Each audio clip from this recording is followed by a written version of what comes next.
For those of you who don't know me, I'm Andrew Asper with ACI. I am the branch manager and engineering salesperson for the Spokane, Washington branch. Today I'm going to go over Antec Controls. I'm going to go over all of the products that we have available for healthcare and laboratory applications. So I'll start with a company overview. They've had over 15 years of experience making Venturi valves. They design and make all of their valves and controls in-house. Price Electronics builds and designs the controls just across the parking lot from the factory where they spin all the valves. And they've been making controls over there for about 20 years. They've got a 14,000 square foot manufacturing and training center.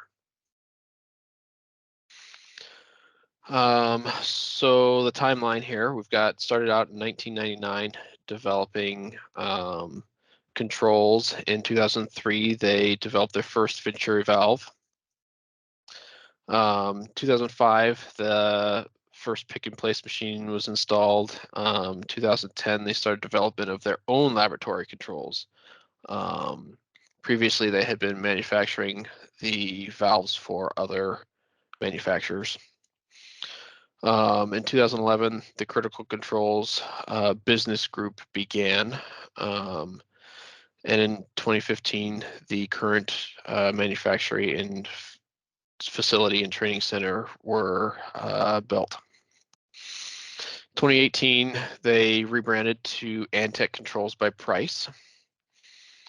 And the training center was built at the Price Technical Center. If anyone on this call wants to go check that out, get a hold of your local ACI person and get that set up, because I highly recommend it. It's a great trip. At the end of this presentation, Mark Trader from our Portland branch is going to share some photos that he took on a recent trip out there. In 2019, they launched the Antec Toolbox software. So that's the software that goes on a laptop to troubleshoot and commission our control systems. It makes the commissioning very quick and easy, I can say from personal experience. In 2021, they launched the new touchscreen fume hood monitor that's shown there on that photo. It's very nice. All right, so now I'll get into products and go over all the different valve types. This photo here on the screen is actually a project that our Seattle branch did. I believe this was Terra Power. You can see some coated exhaust valves in there, and front and center there's a insulated supply valve. Okay, so we have three options for kind of high accuracy terminal units here. So there's the legacy terminal unit, a high accuracy terminal unit, and then the Venturi valve. So the first two are closed loop control, and they're electronically pressure independent. So these measure airflow and they adjust a blade damper to control that airflow. A blade damper is typically, pressure dependent. By pairing the controls of measuring airflow and then adjusting the actuator, we can call it electronically pressure independent, because the flow through the valve is not dependent on the pressure, because we are adjusting that blade damper to maintain the correct flow. The Venturi valve is open loop control, and it's mechanically pressure independent. So on a Venturi valve, the actuator moves to a position, and the cone and spring assembly will compensate for changes in static pressure to mechanically maintain the correct flow. So some considerations you would want to review in order to determine what type of valve you want to use would be the mechanical operation, the flow, pressure ranges, what control methods, accuracies, and speed you need, maintenance, sound, and available coatings. So a traditional terminal unit would measure airflow using a multi-point sensor and then move the blade damper to control the airflow. Typically, these have about a 6-to-1 turn down. They require 3 diameters of straight duct upstream so that sensor can correctly read the airflow. It's typically pretty slow because if there's a change in static pressure in the duct, the sensor has to register that the flow has changed, tell the controller what happened, and the controller's got to move the damper. And it has to resample and repeat until it finds the correct point.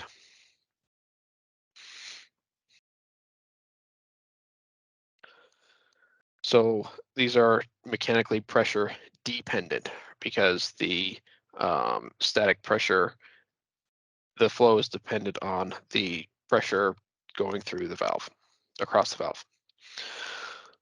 So an airflow range for a terminal unit, so like a size 8 would be 125 to 800 CFM. That's about a 6-to-1 turn down. And they do require pretty low pressures to operate, so 0.01 inches of water column. They don't require much pressure, so that's one advantage.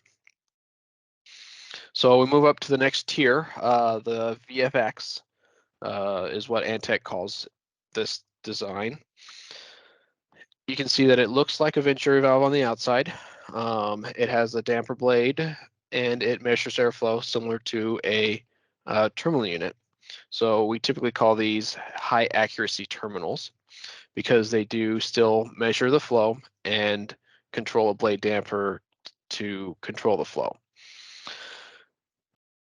As opposed to using a cross-flow sensor, these use these 2 little ports in the airstream, and they use that Venturi shape to measure the differential across the Venturi shape to then calculate the flow. So this helps them be more accurate, and we can get a 10-to-1 turn down ratio. And they're pretty resistant to contamination because the static pressure is measured behind those posts. So they don't typically build up with any gunk. They don't typically need to be cleaned as often as a typical cross-flow sensor would. So the advantage of this would be it's more accurate and a bit faster and has a higher turn down than a traditional terminal unit. Now we move to the typical Venturi valve. So these provide flow feedback, not flow measurement. This actuator moves this arm to a position, and that position corresponds with a flow. And the spring and cone assembly here compensates for changes in static pressure in the ductwork so that it can maintain the correct flow. They're typically factory calibrated, but we can make some adjustments in the field during commissioning. I've done a few jobs and only a handful I've had to make adjustments to in the field. Another advantage of these is a 16-to-1 turn down, and there are no inlet and outlet duct run requirements. Because we're not measuring flow, we don't need to have laminar airflow coming into this thing. So that helps us to be able to cram these things into corners right after elbows, etc. So here's a cutaway, and the left-hand side shows an airflow with 1 inch of water column. You can see that the spring isn't compressed very far. And on the right-hand side, you can see what happens if we increase to 3 inches of water column. The spring gets compressed more and chokes down the area that the air has to flow through, and that will help us to maintain the same CFM no matter what the differential pressure is. As long as the pressure is between 0.6 and 3 inches water column, the airflow will be correct based on the position of the arm. So each one of these has a characterization curve that is stamped on the side of the valve, and this is how they're calibrated based on the arm position and the flow. At the factory, they do calibrate them. It is a NAVLAB accredited facility. They have plus or minus 5% accuracy. There's a picture there of their test stand. So every single one goes on and gets calibrated before it gets sent out.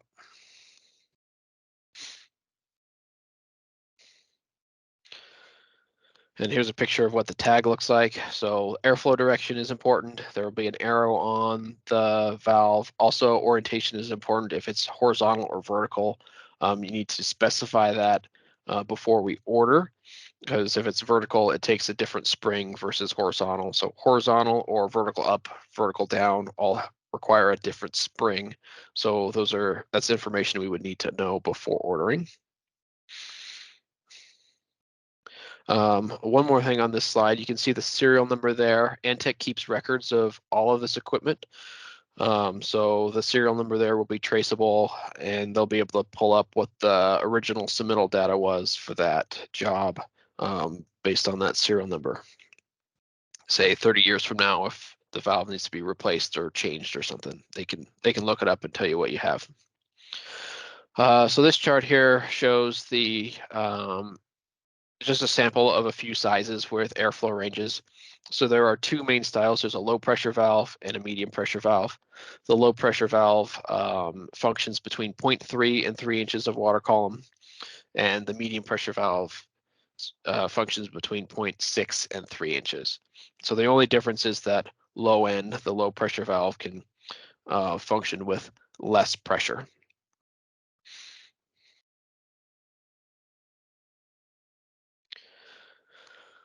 So this just shows the operational pressure, how it's measured. So we have a high pressure port and a low pressure port, and we do have an output for that out of the controller. We can output that to the control system.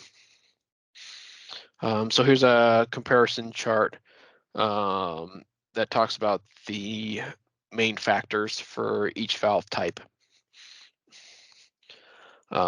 So for example, airflow measurement, a terminal unit measures total pressure minus static pressure, and you get your velocity pressure, whereas the VFX measures the differential pressure across that Venturi shape, and a Venturi valve calculates the flow based on the position of the actuator arm. And as long as you're in the correct pressure range, 0.3 to 3 inches, you will have the correct flow.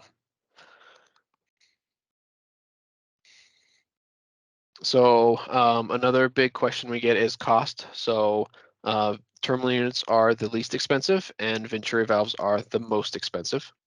And with cost and noise is the same. So terminal units are the cheapest, Venturi valves are the most expensive. The terminal unit is the only one that requires 3 duct diameters of straight duct above in front of the valve. And for coatings, we can't get any special coatings on a terminal unit. So if you are doing fume hoods, need any kind of special corrosive protection, you need to look at either a VFX or a Venturi valve, depending on what level of protection you need. Moving along to room controls. So if we are providing controls for the room, we would provide this pace controller on each supply or general exhaust valve. It is native backnet, BTL listed. Each room would require one backnet drop, and you can see the whole room from there. So you plug your backnet into one of these pace controllers, and then each pace controller would be linked up as a room network. We can do volumetric offset or direct pressure control. and it's a high-speed network that goes from the PACE to the CAVA. The CAVA is the fume hood controls, which we'll get to a little bit later. These are mounted on the valve, so there's no central server or controller location that you need to worry about. And this slide shows reheat control, but we can also do cooling control. I recently did a project where we had chill beams that were being controlled by the PACE controllers, and we were controlling the heating and cooling via a 6-way valve at the chilled beams. So we were controlling the AO1 and AO2 were set up, configured to control the 6-way valve off of our controller. So volumetric offset would be an open loop control. It would maintain a constant CFM offset between the supply and exhaust, independent of room pressure. And then direct pressure control, it would adjust the airflow based on the room pressure.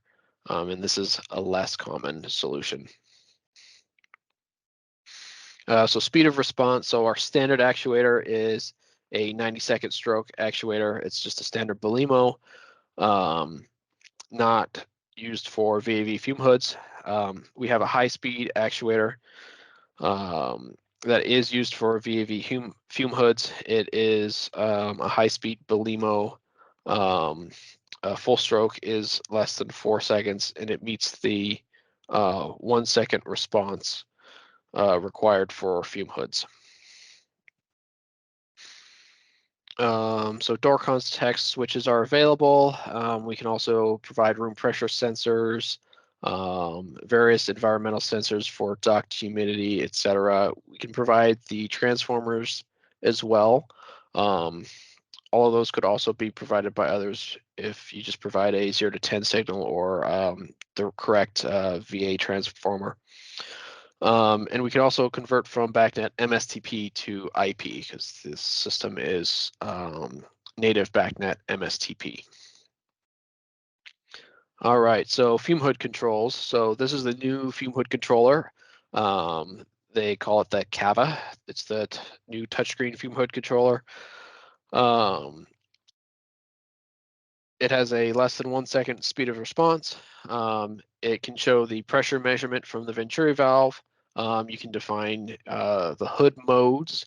The screen there will flash different colors based on the hood mode. So green is typically normal, red is typically alarm. The face and the sides of it will light up and flash and make some noise. It can also accommodate a few sash position sensors, sidewall sensors, and both if required. Sash position control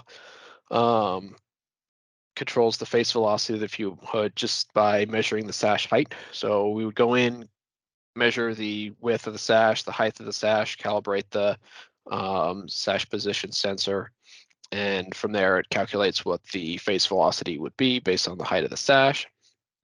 So this responds pretty quickly, it's pretty stable, but you can only use it for vertical sashes, and it doesn't account for obstructions. We can do sidewall velocity control. So this would be more closed loop. It's actually measuring the face velocity. In my personal experience, this has been less common than regular just sash position, but we do see this occasionally. And then we do have hybrid control, which would combine sash position and sidewall. That would be most common on a combination horizontal vertical sash.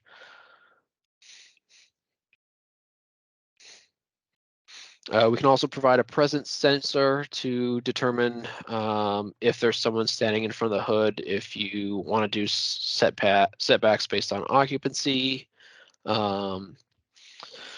So moving along to pressure sensors and monitors. So we can measure, monitor, and control room pressures. So you can see there the room pressure sensors would then get plugged into the PACE, and it would control to room pressure as configured.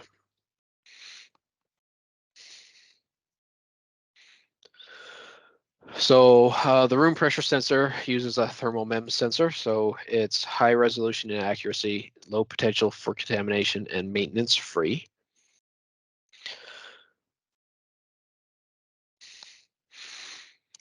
So here's a comparison to a thermal anemometer sensor. You can see the green line is our thermal MEMS, and the thermal anemometer,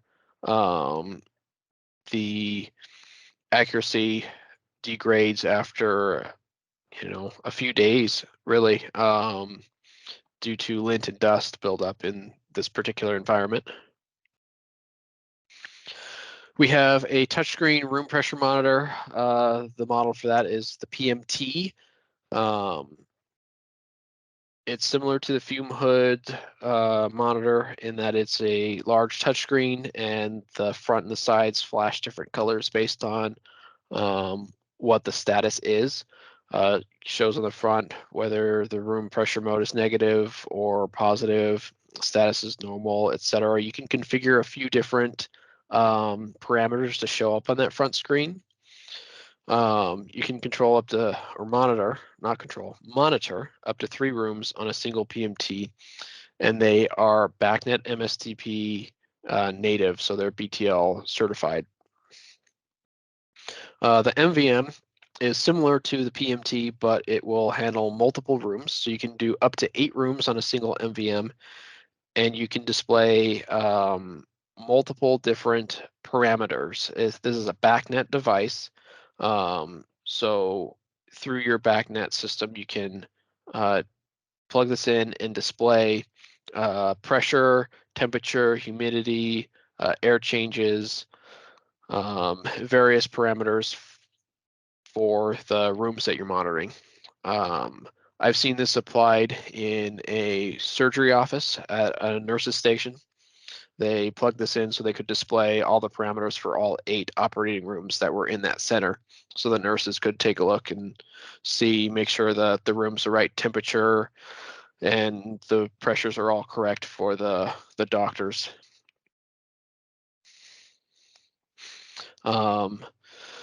Finally, this is the Curve system that Antec has recently released. It's cloud-based monitoring, so you can get real-time information from a web browser or a mobile app for your facility.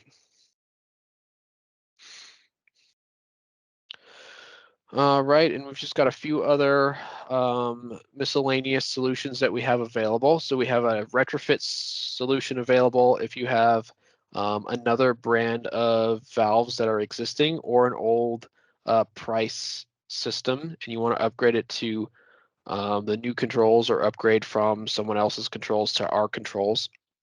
We can replace the actuator and the controls in place on the valve without removing the valve, as long as there's access to it in the ceiling, of course. The kit will include the mounting plate, the controls enclosure, and the actuator and controls will be pre-mounted. All we would need for this is the calibration curve off the existing valve, and we can program the controllers, and you would be able to upgrade that existing facility to the Antec PACE system.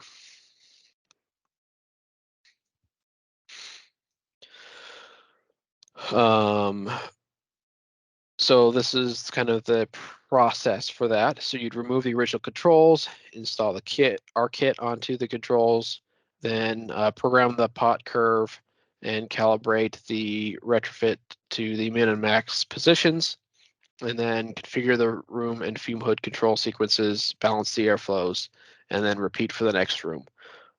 This would all be done by a certified Antec person. We have several of those on staff. We have some folks we contact with, and then also the class is available for training for pretty much anyone who wants it. So get in contact with your ACI salesperson if you are interested in becoming a certified Antec technician. So this is the linear module. So if you have a facility that wants to control the valves themselves, so say it's a hospital and they want to use some high accuracy devices to maintain the correct pressure and flow in an operating room, for example. They don't want to use a full PACE controller. They want to control it like a terminal unit. Send it a a signal and get feedback back. So this is what we'd use, the linearization module. It's also known as the LMX in our system. So that would be for the VV, so for Venturi Valve. The characterization curve is built in. So you would send it a signal for flow, and you would get a analog 2 to 10 output back, and you would then control it as you would control a standard terminal unit. And then for the VFX, you would get a PTX, which is just a pressure transducer. So you could see what the pressure is, and then you can control the actuator directly based on that. Finally, this is what our networks would look like. You would get one backnet drop per room. So you can see up on the left-hand side, the backnet goes to that first pace controller in the room.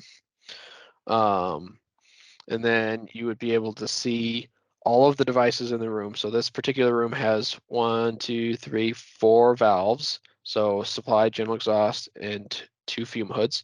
You can see everything in that room from this one backnet drop. And then in this particular project, we go over here and they've got a PMT and an MVM also on this project. And you would also connect those to BACnet if that's something that you have.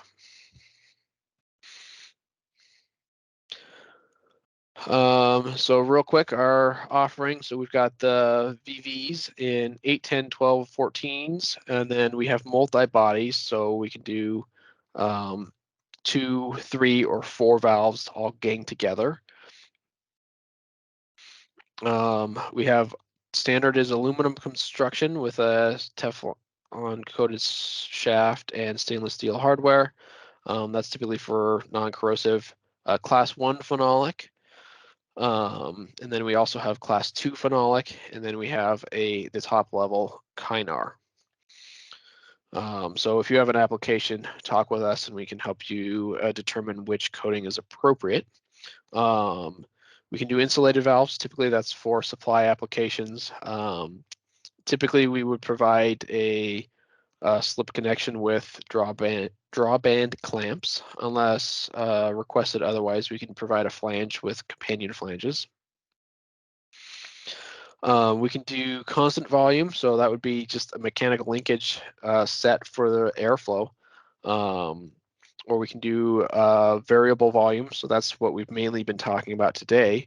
And we can also do a shutoff valve with a 0 flow setting, so that the cone assembly would basically slam all the way closed, and you would get 0 flow.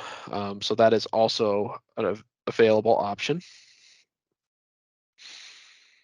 I already mentioned this, the pressure ranges. So we've got the medium pressure valves, 0.6 to 3 inches, and then the low pressure valves that operate from 0.3 to 3 inches.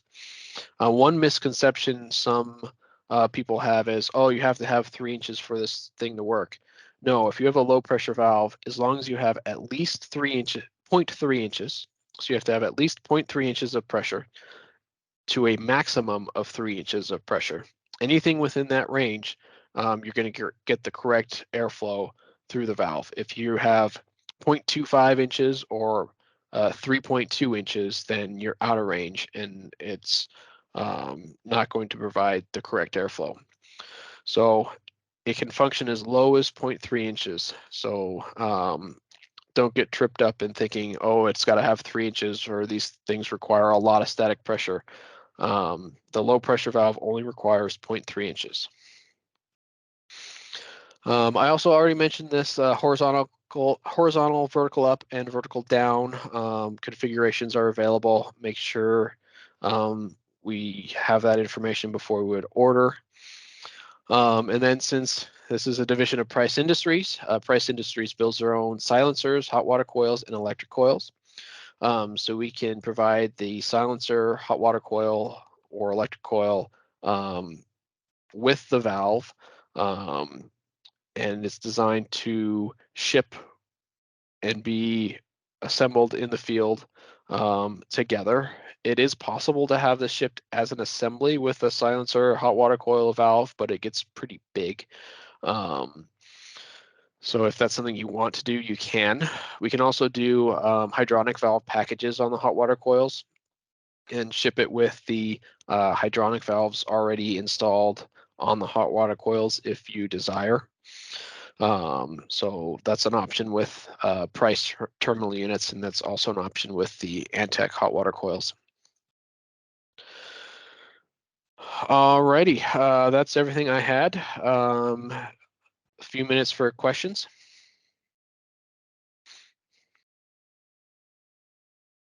Does anyone want to see photos? Yes, Mark, let's see some photos of the lab from your recent trip to Winnipeg. Cool. And stop me if there's other pertinent questions, but I'll take you on a little trip to Winnipeg. So this is inside the Antec factory, where we see the flat sheet of aluminum starting here on the left. This device helps to roll and create a seam. And in the back here, you can see some of the frames that create the gangs of valves that are assembled together for high flow applications.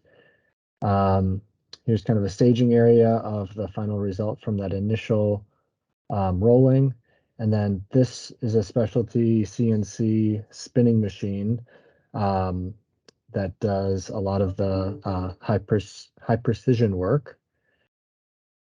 And here is an example of some of those gangs connected together. And here's an example of the difference between the valves that will use bands to connect to the associated ductwork versus a flanged end. And then the next set will highlight the difference between a standard Venturi shape and that of a shut-off version. It has a little shoulder here to help maintain that pressure shut-off. So here are some of the assembly cells. This is what they call the pre-airflow assembly area. You can note a couple different coatings, phenolic coatings versus standard aluminum coating. Here's a Kynar. And then there's another look at that where the actuator, lever arms, pressure tubing, labels, all of that gets applied here. There's a really robust QA/QC process that Antec uses. Each valve has its own barcode, and every step of the way it is tracked to ensure that it is what it was designed to be and how it was ordered. And here is an actual calibration process happening where we establish the characterization curves for each individual valve. In that same area is some of the other testing and calibration steps that occur. And now we're back inside the demonstration area where we can see the inside controls enclosure, the PACE unit, the particular actuator, and neat little cutaways so we can actually demonstrate and see live how these different silencers and potential flex fittings at the outlet of the valve, how that impacts performance. So that is it, but definitely highly encourage folks who are interested to let us know. Any other questions? Andrew and I are here for you. Let us know how we can help.